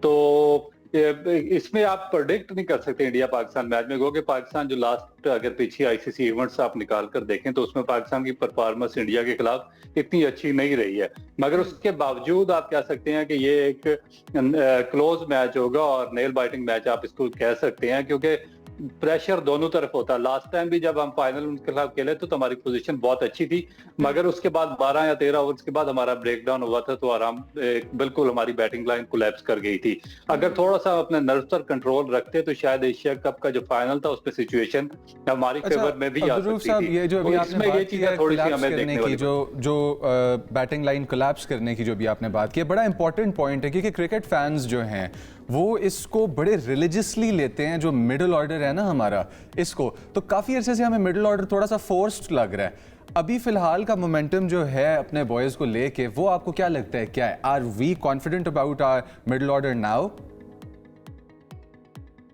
देखिए मिडिल ऑर्डर का जो इशू है ये इतना आसान नहीं है, क्योंकि ये रिलेट आपके फर्स्ट क्लास क्रिकेट से है। अगर आपको परफॉर्मर यहाँ पे मिलेंगे, आपका फर्स्ट क्लास स्ट्रक्चर स्ट्रांग होगा। अगर आप पास्ट में देखें तो आपका मिडिल ऑर्डर किस पे कंसिस्ट कर रहा है, शुरू से जहीर अब्बास थे, जावेद मियांदाद, उसके बाद सलीम मलिक, उसके बाद मिसबाउल हक, यूनुस खान, मोहम्मद यूसुफ। अभी आपको पाकिस्तान के मिडिल ऑर्डर में कोई भी अच्छा बैट्समैन नजर नहीं आ रहा, क्योंकि उनके पॉकेट में रन्स नहीं है, फर्स्ट क्लास का एक्सपीरियंस नहीं है। तो बेसिकली जो मिडिल ऑर्डर में फिनिशर होते हैं, फिनिशर मिडिल की तरफ ही ले आए हैं हम। बाबर आजम को तो हम काउंट कर सकते हैं ना, उनके तो पॉकेट में रन्स भी मौजूद हैं। क्या आपको लगता है कि हमें रिलाई नहीं करना चाहिए उन पर? एंग्जाइटी वाली परफॉर्मेंस होती है, वैसे दिल धड़क रहा होता है। देखिए आप बाई फोर्स मिडिल ऑर्डर आप क्रिएट करते हैं, क्योंकि ये जो उनकी परफॉर्मेंसेस रही हैं वो एज एन ओपनर रही हैं, as a top order batsman. जब आप बाई फोर्स किसी को नीचे उसको नीचे लाएंगे तो वो फिर परफॉर्म करना बड़ा मुश्किल हो जाएगा, क्योंकि जो मिडिल ऑर्डर की कंडीशंस होती है, जो सिचुएशन होती है, जिस तरीके से मैच को लेकर चलना होता है, वो बहुत ज्यादा इंपॉर्टेंट होता है। क्योंकि वहाँ पे रोटेशन होती है, वहाँ पे आपको स्कोर बोर्ड पे नजर रखना पड़ता है, वहाँ पे आपको रन रेट को मेंटेन करके चलना पड़ता है, आपको हिटिंग भी करनी पड़ती है, आपको एक्सलरेट भी करना पड़ता है। तो जब आप बाई फोर्स किसी ऊपर वाले बैट्समैन को नीचे लेकर आते हैं तो फिर आपका सारा स्ट्रक्चर कोलैप्स होता है। तो जब तक आप अपने और दूसरा जो सबसे इंपॉर्टेंट चीज ये है मिडिल ऑर्डर की, कि आपने जो फ्रेंचाइज में जो प्लेयर साइन करते हैं मिडिल ऑर्डर्स में, आप देखें कि आपकी 8 फ्रेंचाइज हैं और मिडिल ऑर्डर में ज्यादातर जो फॉरेनर प्लेयर्स हैं वो साइन किए गए। हमारा अपना डोमेस्टिक का कोई प्लेयर ऐसा नहीं है जो मिडिल ऑर्डर में किसी भी फ्रेंचाइज ने कोई महंगे दामों खरीदा हो। तो ये बहुत एक मेजर इश्यूज है। कुछ प्लेयर्स की तरफ से शिकवे शिकायतें और सोशल मीडिया पे वीडियोस भी आई हैं जो फैंस ने देखी हैं और लोगों ने इस बारे में तबसरे भी बहुत सारे किए हैं। लेकिन हमने देखा है कि हमारा जो कि स्पिन पिच है या हमारी अगर पेस पिच है तो उसके अंदर बड़ा डिफरेंस नज़र आता है बॉलर्स के कंफर्ट के अंदर। हमारा जो इस वक्त बॉलिंग का लाइन और जो बॉलिंग का सेटअप है और ये टूर्नामेंट स्पेशली जिस तरह की पिच में हो रहा है, इंडिया के खिलाफ हमारा बॉलिंग का कॉन्फिडेंस किधर होगा? देखिए बॉलिंग अगर आप श्रीलंकन पिचेस की बात करें तो वो बेसिकली तो स्पिन डोमिनेट पिचेस हैं और उस पर स्पिनर्स को ही बहुत ज्यादा हेल्प मिलती है। और पाकिस्तान इन सेंस से बहुत ज्यादा लकी इसलिए है कि पाकिस्तान के पास 2 या 3 मिस्ट्री स्पिनर हैं। आप पूरी वर्ल्ड क्रिकेट उठाकर देख लें, आपको बहुत मुश्किल से एक आध मिस्ट्री स्पिनर मिलता है और यहाँ पर 3 हमारी एक ही टीम में खेल रहे हैं। उस्मान तारिक हैं, अबरार अहमद हैं और उसके बाद साइम अयूब है। अब इशू ये है कि ये आया कि ऑन द गिवन डे ये परफॉर्म करने में कामयाब होते हैं कि नहीं। अलबत्ता इशू हमारी फास्ट बॉलिंग में डेफिनेट है। यही तो बात है अब्दुल साहब, हमारी तैयारी पूरी होती है और जब भी हम ना मैच से पहले बात कर रहे होते हैं ना एनालिस्ट के साथ या फॉर्मर क्रिकेटर्स के साथ और अपने रिपोर्टर्स के साथ, वो कहते हैं कि बहुत अच्छी टीम है, सब कुछ मौजूद है, लेकिन वही टीम नहीं चल रही होती है भारत के अगेंस्ट। मतलब ये बड़ा शिकवा है हमारा, हमारे दिल से बड़ी आह निकलती है। जो बात है उस्मान की तरफ वापस आऊंगी। उस्मान, जब बहुत इफ्स एंड बट्स शुरू हो जाएं परफॉर्मेंस को लेकर, प्लेसिंग को लेकर कि कहाँ पर प्लेस करना चाहिए किसी भी खिलाड़ी को, तो फिर आप देखते हैं कि भाई जो सामने वाली टीम है उसकी खामियां भी देख लेते हैं, शायद वहां से थोड़ा मार्जिन मिल जाए। तो एक जो थोड़ी सी उम्मीद की किरण नजर आ रही है। अब अभिषेक शर्मा के बारे में कहा जा रहा है कि वो मौजूद नहीं होंगे।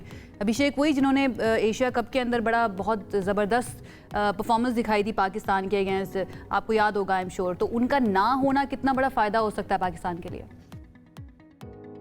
देखें, बड़े धुआंधार बल्लेबाज हैं और भारत को बड़ा जारहाना स्टार्ट फराहम करके देते हैं अभिषेक शर्मा। और पाकिस्तान के खिलाफ पिछले जो चंद मैचेस उन्होंने खेले हैं, उन्होंने बहुत अटैकिंग क्रिकेट खेली है। शाहीन अफरीदी को छक्के लगाते रहे हैं, चौके लगाते रहे हैं और बाकी जो दीगर बॉलर्स हैं, स्पिनर्स हैं पाकिस्तान के, उनको अंडर प्रेशर कहीं ना कहीं लेकर आए हैं। लेकिन एशिया कप का जो फाइनल हुआ था उसके अंदर पाकिस्तान ने उनको फंसा लिया था और जल्दी आउट भी कर लिया था। तो कमजोरी उनकी है, वीकनेसेस भी हैं और पाकिस्तान के जो बॉलर्स हैं उन्होंने यकीनन पिछले मैचेस से सबक हासिल किया होगा। और आप ज्यादा परेशान ना हो, आप मीठा खाएं, हलवा खाएं, ताकि आपका जो ब्लड प्रेशर है वो मैं इंतजार कर रही हूँ। उस्मान लेकर आएंगे श्रीलंका से मीठा, तो फिर हम वो खाएंगे। हम आपको ऐसे जाने नहीं देंगे उस्मान, आपने वहां से हमारे लिए लेकर, यहाँ से आपके लिए नारियल आ सकता है और पाइनएप्पल आ सकता है, यहाँ की सौगात है वो। तो वो अगर आप जो लेकर आएंगे ना हम खुशी खुशी एक्सेप्ट करेंगे, कोई मसला नहीं है। ये जो मशवरा आपने दिया ना, अब इंतजार करूंगी मैं, आपने वापस पहुंच के लाहौर यहाँ पर भेज देना है इस्लामाबाद। इन द एंड में चाहूंगी अब्दुल रऊफ साहब से हम जरा ये पूछने की क्या स्ट्रैटेजी होनी चाहिए, कैसा माइंडसेट लेकर, डेफिनेटली विनिंग माइंडसेट लेके जाना चाहिए, लेकिन फिर भी अपने नर्व्स पर कंट्रोल करने के लिए कोई टिप्स अगर वो दे सकें या हमें बता सकें कि हमने किस तरह से अपने नर्व्स को कंट्रोल रखना है। मैंने लोगों को टीवीज तोड़ते हुए देखा। देखिए साइकियाट्रिस्ट भी रखता है पाकिस्तान क्रिकेट बोर्ड, और मैनेजमेंट भी बड़ी पावरफुल होती है। तो अगर इतने लोग आपको नई कॉन्फिडेंस दे सकते हैं आपके प्लेयर्स को, तो फिर मेरा ख्याल है कि सोचने वाली बात है। पाकिस्तान क्रिकेट बोर्ड को दोबारा वैसे बात थिंक करूं आउट कि करना हमारे जो पड़ेगा, खिलाड़ी हैं क्योंकि वो किस तरह से अपने नर्व्स को कंट्रोल करें, ये इंपॉर्टेंट है ना, वो ग्राउंड में मौजूद होंगे। देखिए इसमें बेसिकली तो ये होता है कि जब आप एक अरोजल लेवल होता है प्लेयर के अंदर, और उसमें जब आप मैक्सिमम अचीव कर लेते हैं तो उसके बाद उसको फिर with the passage of the time उसको डाउन लाइन पे की तरफ नीचे आना होता है। मगर हमारे उसी लेवल पे एक सर्टेन लेवल पे उसको मेंटेन करते हैं, जिसकी वजह से वो अग्रेशन लेवल उनका बहुत ज्यादा बढ़ जाता है। तो उसका फिर जो एडवर्स आपको सर्कमस्टांसेस नजर आते हैं जो हमें फेस करने पड़ते हैं, क्योंकि हमारी पोजीशन बहुत अच्छी होती है और अच्छी पोजीशन के बाद हम कोलैप्स करते हैं। तो इसका मकसद यही है कि हमारा अपने ऊपर कंट्रोल खत्म हो जाता है। हम जो एक एग्रेशन आप मेंटेन करते हैं उसको फिर ग्रेजुअली आप नीचे नहीं आते, क्योंकि एग्रेशन एक हद तक आपको आपके लिए बेनिफिशियरी होता है, आपको वो बूस्ट दे सकता है। मगर जब वो एग्रेशन एक हद से तजावुज कर जाता है, एक सर्टन लाइन क्रॉस कर जाता है, तो फिर वो आपके लिए नुकसानदेह हो जाता है। यही स्पोर्ट्स में ये चीज बार बार देखने में आती है। और अगर इस मरतबा भी ऐसा होगा तो बहुत ही अनफॉर्चुनेट होगा अब्दुर्रऊफ साहब, क्योंकि 25 करोड़ आवाम में से ये 11 से 12 सेलेक्ट होकर जाते हैं जो ग्राउंड में खेलते हैं, जो हमें रिप्रेजेंट करते हैं। अगर उनकी भी ट्रेनिंग इस तरह से नहीं है कि वो अपने नर्व्स पर कंट्रोल कर सकें, तो definitely we should think about it. बहुत शुक्रिया अब्दुर्रऊफ साहब हमारे साथ मौजूद है, फॉर्मर क्रिकेटर। एंड उस्मान, मैं इंतजार कर रही हूँ, आपने वहाँ से लेकर आनी है जो भी सौगात है श्रीलंका से। थैंक यू सो मच हमें ज्वाइन करने के लिए। उस्मान हमारे साथ मौजूद थे। अब मेरे ख्याल से एक ब्रेक का वक्त है, ब्रेक से वापस आएंगे तो हम और बात करेंगे। तब तक अपने नर्व्स को हम जरा कंट्रोल करने की कोशिश करते हैं। जब भी इंडिया पाकिस्तान की बात आती है ना, तो ऐसे आप हाइपर से टेंपरेचर थोड़ा सा बढ़ जाता है। मुझे पसीने भी आ रहे हैं, तो मैं टिश्यूज जरा साफ करके आती हूँ। एक ब्रेक की तरफ जाते हैं, वापस आएंगे।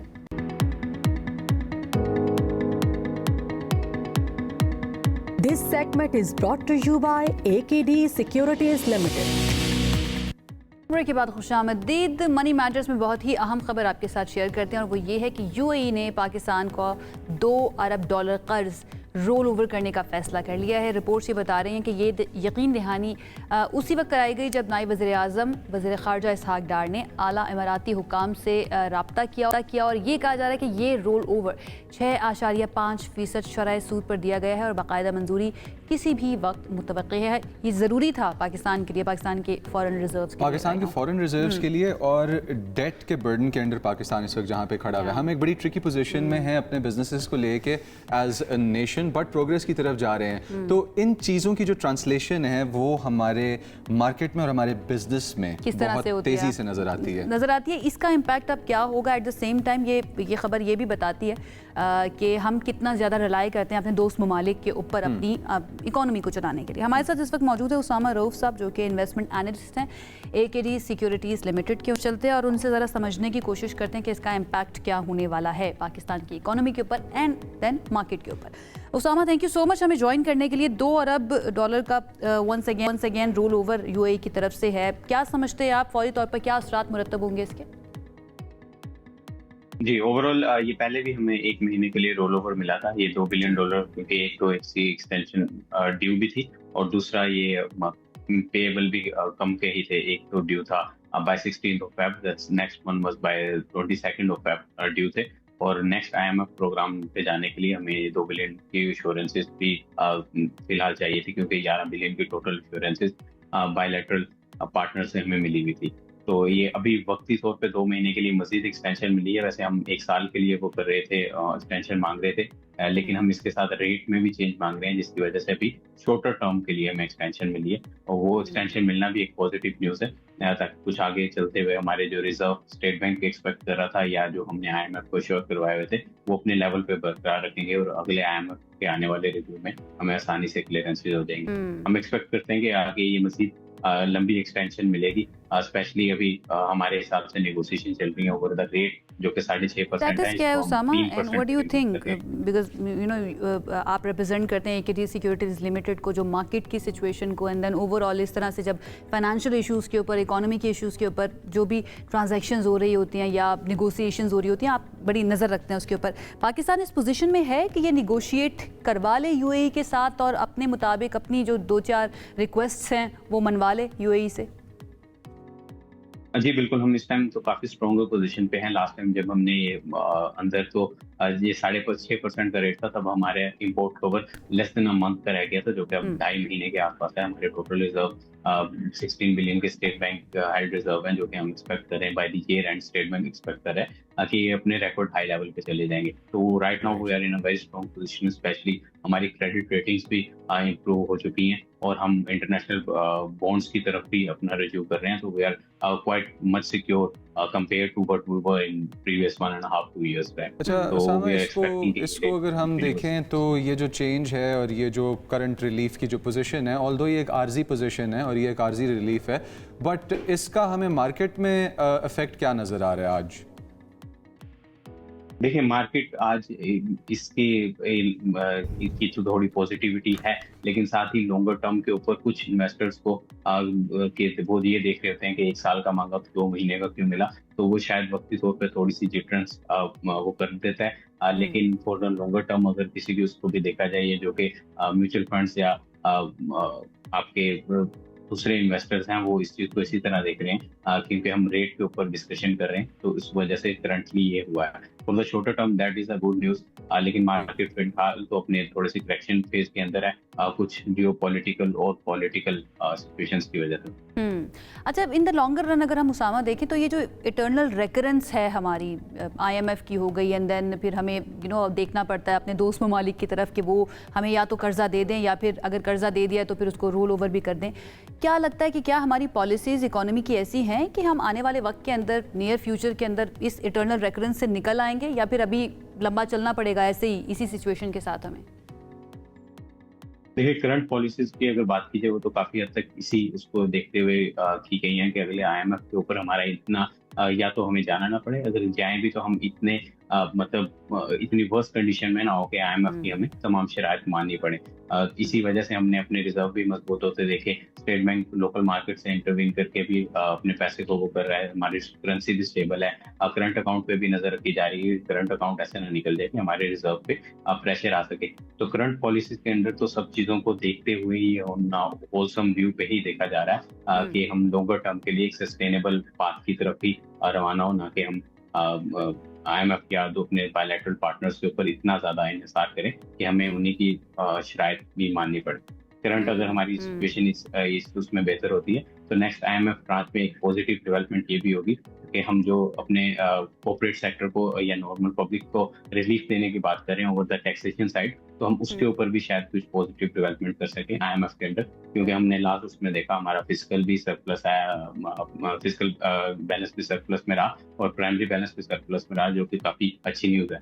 और अगले IMF रिव्यू के अंदर हम एक्सपेक्ट करते हैं वो might get more positive news on taxation front, क्योंकि अगले बजट बिल्कुल ठीक है, ऐसा ही हो। Usama, given the news and given the situation और डेवलपमेंट जो इस वक्त है UAE के साथ पाकिस्तान की, कौन सा स्टॉक बाय करना चाहिए उन तमाम इन्वेस्टर्स को जो आज इन्वेस्ट करने की तैयारी कर रहे हैं स्टॉक मार्केट में?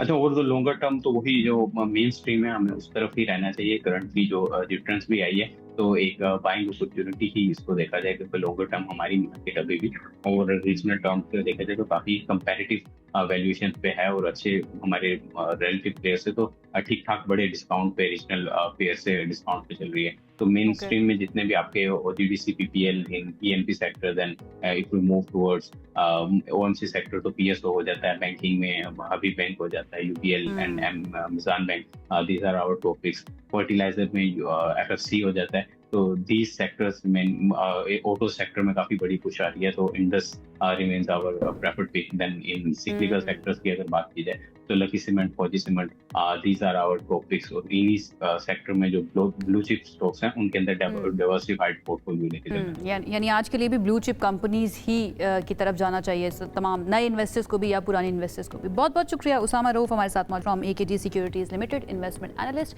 वो मौजूदा सिचुएशन पे अपनी राय दे रहे थे और डेफिनेटली आप लोगों को बता भी दिया, गाइड भी कर दिया कि कहाँ पर इन्वेस्ट करना है। आपने सोच लिया है वैसे कि कब कहाँ करने लगे आप इन्वेस्ट? AKDs के थ्रू करेंगे या खुद ही? AKDs के थ्रू, ऑफ कोर्स, बिकॉज यहाँ से जो एडवाइस मिलता है वो बहुत to the point precise advice होता है। आई थिंक मार्केट जैसे डिसीजंस में प्रिसाइस और टू द पॉइंट एडवाइस ही काम आता है, otherwise things can confuse. Otherwise आपका बड़ा नुकसान हो सकता है। कहने का मतलब ये है। एक ब्रेक की तरफ जाते हैं, वापस आएंगे, बात करेंगे, साथ रहिए। Alright, so एक बहुत इंटरेस्टिंग वेलकम बैक आपको. Why?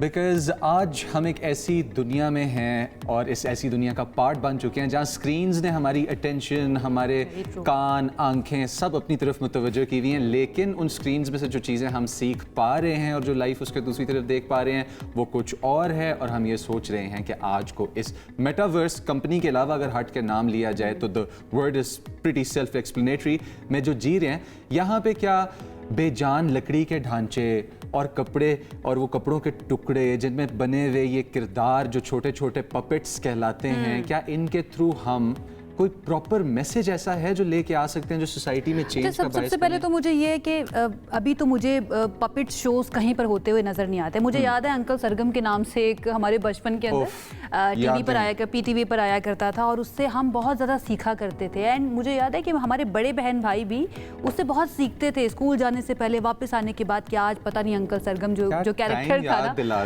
वो क्या कुछ लेकर आएगा. तो आजकल हमें बेबी शार्क नज़र आता है या फिर इस तरह की वीडियोस जो यूट्यूब के ऊपर बच्चे ऑल द टाइम, आपको पता है हम तो रोते ही रहते हैं अपने शो के अंदर उन पर बात करते हुए, लेकिन सीख क्या रहे हैं? मुझे ऐसा लगता है हमारे अटेंशन स्पैन्स ना होने के बराबर रह गए हमारे बच्चे. तो मैं ये सोचती हूँ बड़े होने के बाद हमारा अगर ये हाल है तो आई डोंट नो उनका क्या हाल होगा. ऐसे में कुछ ग्रुप्स हमें ऐसे नज़र आते हैं जो आज भी इस तरह के पपेट शोज़ के ऊपर काम कर रहे हैं. ऑल तो बहुत कम है लेकिन फिर भी हैं ऐसे जो काम कर रहे हैं. उन्हीं में से एक से मुलाकात की जनाब रेहान अहमद भाई ने. उनकी तरफ चलते हैं और देखते हैं कि आज वो किस तरह से प्रेजेंट करेंगे हमारे सामने इस पपेट शो को. सुनते हैं उनकी. बाबू, मैं गेम खेल रहा था, अचानक स्क्रीन पर आया मूव द डायमंड्स, यहाँ क्लिक करो. मैंने फौरन क्लिक कर दिया. यही तो मसला है. मसला? ओ, मुझे तो डायमंड चाहिए थे. रोशनियों से सजे स्टेज पर जब लकड़ियां बोलने लगें, डोरियां कहानियां सुनाने लगें और बेजान हाथ जिंदगी को हरकत देने लगें, तो समझ लीजिए ये सिर्फ एक खेल नहीं है बल्कि ये पपेट थिएटर है. लेकिन सवाल ये पैदा होता है कि आजकल के इस डिजिटल दौर में क्या बच्चों के लिए पपेट थिएटर कोई दिलचस्पी का बायस है या नहीं? इसी सवाल का जवाब तलाश करने की कोशिश करेंगे हम आज की इस रिपोर्ट में.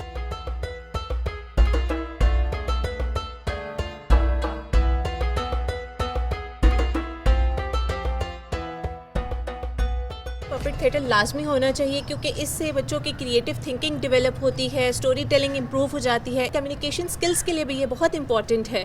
और इंडोर एक्टिविटीज़ ठीक है बच्चों को फिजिकली एक्टिव तो करती हैं लेकिन उनकी जो मेंटल एक्टिविटी है उसके लिए ये बहुत ज़रूरी है. लाइफ में तुम सिर्फ अपने बारे में सोचते हो. अच्छे लोग वो होते हैं जो अपने से आगे सोचते हैं, दूसरों के बारे में सोचते हैं, उनका ख्याल रखते हैं और उनके लिए कुछ करके इस दुनिया से जाते हैं. कैरेक्टर्स हैं शेख चिली वगैरह, और उर्दू में स्पेशली जो सबसे इम्पोर्टेंट बात है क्योंकि हमारे बच्चे सारे ये कोको मैन वगैरह देख देख के वो सिर्फ इंग्लिश और सारे उसी माइंडसेट में अपने कल्चर, अपनी लैंग्वेज, अपनी आइडेंटिटी को वो एम्ब्रेस नहीं करते. So this is very important for that. Screen free entertainment है तो पीपल शुड कम हियर.